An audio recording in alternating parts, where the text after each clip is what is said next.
नमस्कार, मैं गौरव जोशी, श्रीमती मोहरी देवी तापड़िया गर्ल्स कॉलेज जसवंतगढ़ के इस YouTube चैनल पर आपका हार्दिक स्वागत करता हूं। हम पढ़ रहे हैं निगम लेखांकन और निगम लेखांकन के अंतर्गत हम पढ़ रहे हैं कंपनियों का एकीकरण, अमेलगमेशन ऑफ कंपनीज। इस चैप्टर का तीसरा क्वेश्चन हम सोल्व कर रहे हैं और इससे पिछली क्लास में हमने इस क्वेश्चन में ख्याति या पूंजी संचय की गणना की थी।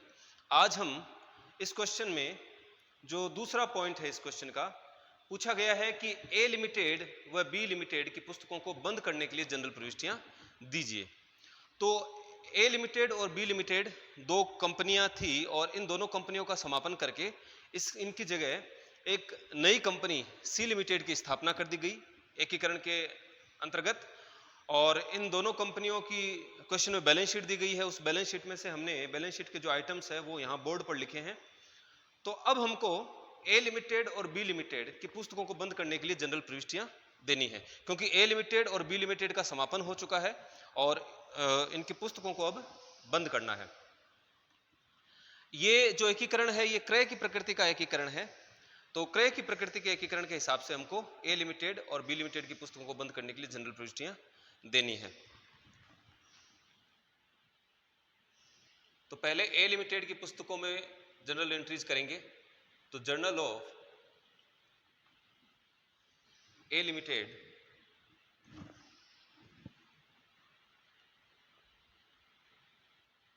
पर्टिकुलर्स और दो कॉलम बनेंगे अमाउंट के। तो सबसे पहली एंट्री हम संपत्तियों के खाते बंद करने के लिए करेंगे। तो संपत्तियों का जो बैलेंस है वो डेबिट बैलेंस होता है। तो संपत्तियों के खातों को क्रेडिट कर दिया जाएगा और रियलाइजेशन अकाउंट को डेबिट करके संपत्तियों के खाते बंद कर दिए जाएंगे। तो ये क्रय की प्रकृति का एकीकरण है। तो जो संपत्तियां सी लिमिटेड ने खरीदी हैं उन्हीं संपत्तियों को हम क्रेडिट करेंगे और रियलाइजेशन अकाउंट को डेबिट करके संपत्तियों के खाते बंद करेंगे। तो पहले हम रियलाइजेशन अकाउंट डेबिट, वसूली खाते को डेबिट करेंगे और जिन जिन संपत्तियों को सी लिमिटेड ने खरीदा है उन संपत्तियों के खातों को हम क्रेडिट करके संपत्तियों के खाते बंद करेंगे। Realisation account debit to land and building account. इस क्वेश्चन में ऐसा स्पष्ट रूप से कहीं नहीं कहा गया है कि कौन कौन सी संपत्तियां सी लिमिटेड द्वारा खरीदी गई है। इसलिए इस सूचना के अभाव में हमने ये माना है कि सभी संपत्तियां पुस्तक मूल्य पर सी लिमिटेड द्वारा एकीकरण के अंतर्गत क्रय की गई है। तो land and building A limited की पुस्तकों में हम एंट्रीज कर रहे हैं। तो लैंड एंड बिल्डिंग है 1 लाख रुपए की। तो 1 लाख रुपए से लैंड एंड बिल्डिंग का खाता क्रेडिट कर दिया जाएगा और ऐसा करने से लैंड एंड बिल्डिंग का खाता क्लोज हो जाएगा, बंद हो जाएगा। दूसरी संपत्ति है प्लांट एंड मशीनरी।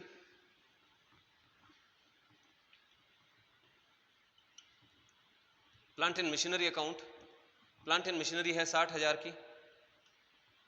तो प्लांट एंड मशीनरी के खाते को क्रेडिट कर दिया जाएगा। इसके बाद है गुडविल। गुडविल दोनों ही कंपनियों की पुस्तकों में दिखाई हुई है, लेकिन जब इन कंपनियों का समापन हो गया है तो अब गुडविल का मूल्य 0 है, गुडविल महत्वहीन है। इसलिए गुडविल संपत्ति के रूप में नहीं मानी जाएगी। क्रय की प्रकृति के एकीकरण में गुडविल को सी लिमिटेड द्वारा नहीं खरीदा जाएगा। Patent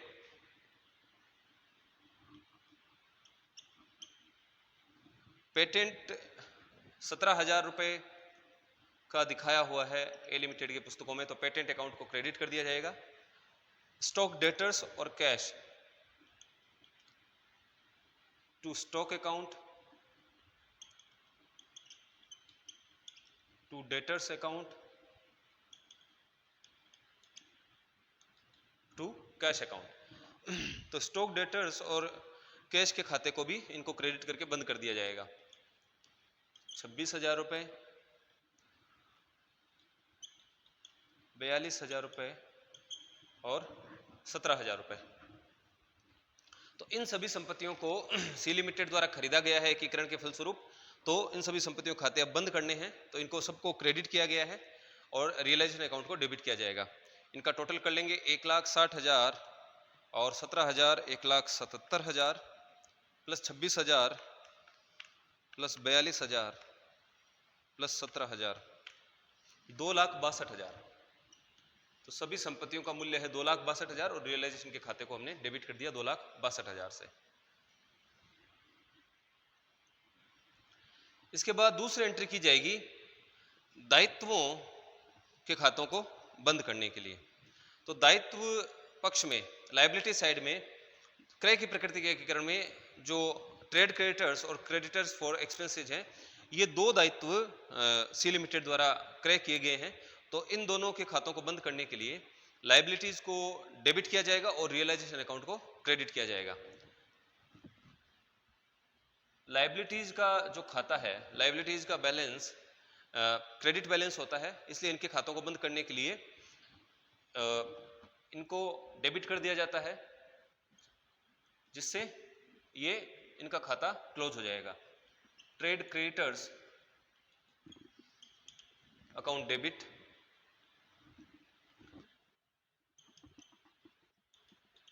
creditors for expenses account debit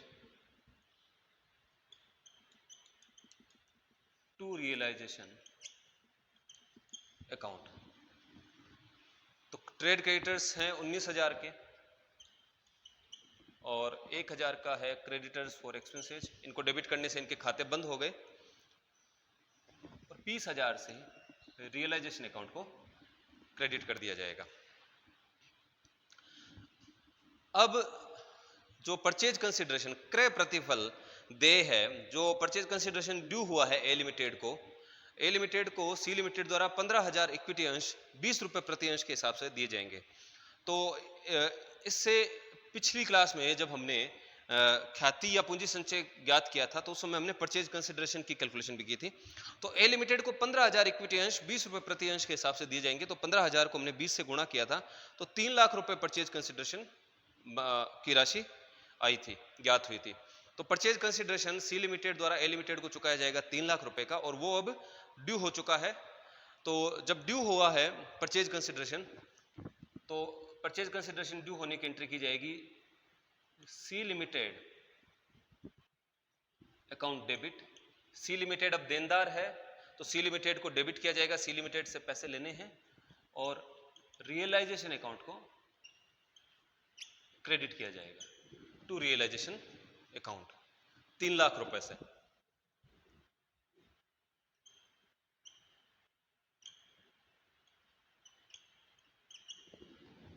और जब परचेज कंसिडरेशन का पेमेंट कर दिया जाता है, तो एंट्री की जाएगी, ये पहली एंट्री होगी संपत्तियों के खातों को बंद करने के लिए, दूसरी प्रविष्टि की जाएगी दायित्वों के खातों को बंद करने के लिए, तीसरी प्रविष्टि है परचेज कंसिडरेशन ड्यू होने की, और चौथी एंट्री की जाएगी परचेज कंसिडरेशन का पेमेंट करने की। तो जब पेमेंट किया जाएगा परचेज कंसिडरेशन का, तो एंट्री की जाएगी, और पेमेंट किया जा रहा है इक्विटी अंशों में। 15,000 इक्विटी अंश 20 रुपए वाले इश्यू किए जा रहे हैं परचेज कंसिडरेशन के रूप में। तो equity shares in C limited account debit to C limited account. पहले परचेज कंसिडरेशन ड्यू होने पर सी लिमिटेड को, यानी क्रेता कंपनी को डेबिट किया गया और रियलाइजेशन अकाउंट को क्रेडिट किया गया। और जब सी लिमिटेड से परचेज कंसिडरेशन प्राप्त हुआ है, तो परचेज कंसिडरेशन के रूप में जो भी प्राप्त हुआ है, चाहे बैंक हो चाहे इक्विटी शेयर्स हो, उनके खातों को डेबिट किया जाता है, और सी लिमिटेड का खाता जो डेबिट किया हुआ था, अब इसको क्रेडिट करके ये खाता बंद कर दिया जाएगा। तो equity shares in C limited account debit 3 lakh रुपए से ये एंट्री की जाएगी। 3 लाख रुपए के शेयर्स प्राप्त हुए सी लिमिटेड में परचेज कंसिडरेशन के रूप में। अब हमको बाकी बचे खातों को बंद करना है। तो बाकी बचे खाते हैं, एक तो equity share capital, reserve fund, statement of PNL, ये खाते जो है दायित्व पक्ष में बचे हुए हैं।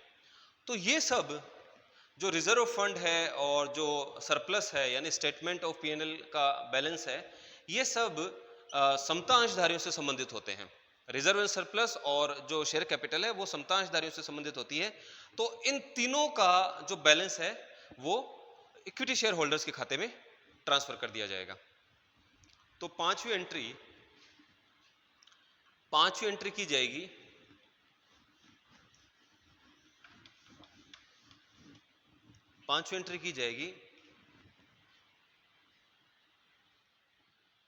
Equity share capital account debit. इनके खातों को भी बंद करना है। दायित्व पक्ष के जो कैपिटल है और रिजर्व और जो सरप्लस है इनको बंद करना है। तो इनका बैलेंस भी क्रेडिट बैलेंस होता है, तो इनके खातों को बंद करने के लिए इनको डेबिट कर दिया जाएगा। Equity share capital account debit, 2 lakh रुपए की इक्विटी शेयर कैपिटल है ए लिमिटेड के पास।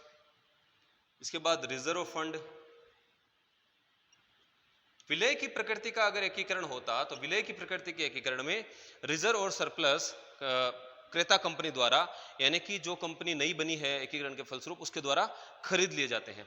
लेकिन क्रय की प्रकृति के एकीकरण में वैधानिक संचयों को छोड़कर बाकी अन्य संचय क्रेता कंपनी द्वारा खरीदे नहीं जाते हैं। इसलिए इन संचयों और जो अधिक है, जो सरप्लस है, सरप्लस और रिजर्व की के जो अमाउंट है का जो बैलेंस है वो समता अंशधारियों के खाते में ही ट्रांसफर कर दिया जाता है शेयर कैपिटल के साथ साथ। तो equity share capital account 2 lakh रुपए से डेबिट किया जाएगा। उसके बाद रिजर्व फंड 58,000 रुपए का है, इसको भी डेबिट करके इसका खाता बंद किया जाएगा। और statement of PNL account debit 22,000 रुपए लाभ हानि खाते का शेष है। इन तीनों खातों को डेबिट करने से ये तीनों खाते बंद हो गए हैं और इसका जो बैलेंस है वो equity share holders account, equity share holder के खाते में ट्रांसफर कर दिया जाएगा। तो 2,58,000 प्लस 22,000, 2,80,000 रुपए। तो इक्विटी शेयर होल्डर्स के खाते में 2,80,000 रुपए का क्रेडिट बैलेंस है, यानी कि 2,80,000 रुपए अब समतांशधारियों को चुकाने हैं। संपत्ति पक्ष में देखें तो संपत्ति पक्ष में केवल एक खाता अभी भी बंद करना शेष है, वो है गुडविल का। तो गुडविल क्रेता कंपनी द्वारा खरीदी नहीं गई है क्योंकि क्रय की प्रकृति का एकीकरण है, इसलिए गुडविल को खाते को बंद करने के लिए हम इक्विटी शेयर होल्डर के खाते से इसको बंद करेंगे। इक्विटी शेयर होल्डर खाते से उसको राइट ऑफ करेंगे। तो छठी एंट्री की जाएगी equity share holders account debit, और गुडविल का खाता जो कि डेबिट बैलेंस होता है गुडविल, इसको बंद करने के लिए गुडविल को क्रेडिट कर दिया जाएगा टू गुडविल अकाउंट। तो equity share holders account debit 17,000 से इक्विटी शेयर होल्डर के खाते को डेबिट किया जाएगा और इसी अमाउंट से गुडविल को क्रेडिट करके, क्योंकि गुडविल का बैलेंस ही 17,000 रुपए का है, तो गुडविल को क्रेडिट करके गुडविल का खाता बंद कर दिया जाएगा इक्विटी शेयर होल्डर्स के खाते से। तो 2,80,000 रुपए इक्विटी शेयर होल्डर्स के खाते का क्रेडिट शेष था, जिसमें से 17,000 रुपए गुडविल के राइट ऑफ कर दिए गए। तो अब बचता है 2,63,000 रुपए शेष बचता है। सॉरी, ये जो गुडविल है, गुडविल का जो अमाउंट है, गुडविल का अमाउंट 17,000 रुपए नहीं है बल्कि 38,000 रुपए है ए लिमिटेड की पुस्तकों में। तो इक्विटी शेयर होल्डर्स को 38,000 से डेबिट किया जाएगा और गुडविल के खाते को 38,000 रुपए से क्रेडिट किया जाएगा। गुडविल जो है वो 38,000 रुपए की है ए लिमिटेड की पुस्तकों में, इसलिए गुडविल को 38,000 रुपए से क्रेडिट किया जाएगा और इक्विटी शेयर होल्डर के खाते को 38,000 से डेबिट किया जाएगा। तो 2,80,000 रुपए क्रेडिट शेष था इक्विटी शेयर होल्डर के खाते में, जिसमें से 38,000 रुपए गुडविल के राइट ऑफ कर दिए गए। 38,000 गुडविल के राइट ऑफ करने के बाद में शेष बचता है 2,42,000 रुपए का। तो इक्विटी शेयर होल्डर्स को 2,42,000 रुपए चुकाने हैं। अब हम देखेंगे कि जो रियलाइजेशन अकाउंट है, रियलाइजेशन अकाउंट का जो भी शेष बचता है, डेबिट शेष या क्रेडिट शेष, जो भी स्थिति होती है वो इक्विटी शेयर होल्डर्स के खाते में अंत में ट्रांसफर कर दिया जाता है और वसूली खाता रियलाइजेशन अकाउंट को बंद कर दिया जाता है। तो रियलाइजेशन अकाउंट खाते को बंद करने के लिए जो भी शेष होता है उस शेष को हम इक्विटी शेयर होल्डर्स के खाते में ट्रांसफर कर देते हैं। तो रियलाइजेशन अकाउंट में अगर हम देखें तो जब हमने संपत्तियों के खाते बंद किए थे तो रियलाइजेशन अकाउंट का डेबिट बैलेंस था 2,62,000 का। रियलाइजेशन अकाउंट को 2,62,000 से हमने डेबिट किया था जब संपत्तियों के खाते बंद किए थे, और 20,000 रुपए से हमने रियलाइजेशन अकाउंट को क्रेडिट किया था जब हमने दायित्वों के खाते बंद किए थे। इसके बाद 3 लाख रुपए से रियलाइजेशन अकाउंट को क्रेडिट किया था जब परचेज कंसिडरेशन ड्यू हुआ था। तो रियलाइजेशन अकाउंट का अगर शेष देखें तो 20,000 से क्रेडिट हुआ था दायित्वों को बंद करने पर, और 3 लाख रुपए परचेज कंसिडरेशन के ड्यू होने पर क्रेडिट किया गया था। तो क्रेडिट शेष है 3,20,000 रुपए, जिसमें से 2,62,000 डेबिट साइड में जो दिखाए हुए हैं संपत्तियों के खाते बंद करने पर, वो हम घटा देंगे 2,62,000 रुपए। तो 3,20,000 में से 2,62,000 कम करने पर 58,000 रुपए क्रेडिट शेष बचता है। तो रियलाइजेशन अकाउंट का अगर क्रेडिट शेष हो तो क्रेडिट शेष होने पर जो कंपनी समापन में गई है उसको लाभ होता है, और अगर डेबिट शेष होता है रियलाइजेशन अकाउंट का तो समापन पर कंपनी को हानि होती है। तो यहां पर इस क्वेश्चन में रियलाइजेशन अकाउंट का क्रेडिट शेष है, यानी 58,000 रुपए का लाभ हुआ है समापन पर। तो ये 58,000 रुपए का जो क्रेडिट शेष है वो अब इक्विटी शेयर होल्डर के खाते में ट्रांसफर कर दिया जाएगा। जो रियलाइजेशन अकाउंट है, वसूली खाता है, उसको बंद किया जाता है। जो भी उसका शेष होता है उसको बंद करने के लिए उसके शेष को इक्विटी शेयर होल्डर के खाते में ट्रांसफर कर दिया जाता है, डेबिट या क्रेडिट जैसी भी स्थिति हो। तो यहाँ पर क्रेडिट बैलेंस है तो इसको हम इक्विटी शेयर होल्डर के खाते में ट्रांसफर कर देंगे। तो क्रेडिट बैलेंस होने की वजह से 7वीं एंट्री की जाएगी, रियलाइजेशन अकाउंट को डेबिट किया जाएगा और इक्विटी शेयर होल्डर के खाते को क्रेडिट किया जाएगा। तो 7वीं एंट्री में रियलाइजेशन अकाउंट डेबिट 58,000 से डेबिट किया जाएगा रियलाइजेशन अकाउंट को, और इसका परिणाम ये होगा कि रियलाइजेशन अकाउंट का खाता बंद हो जाएगा। तो रियलाइजेशन अकाउंट डेबिट टू ये बैलेंस ट्रांसफर कर दिया जाएगा इक्विटी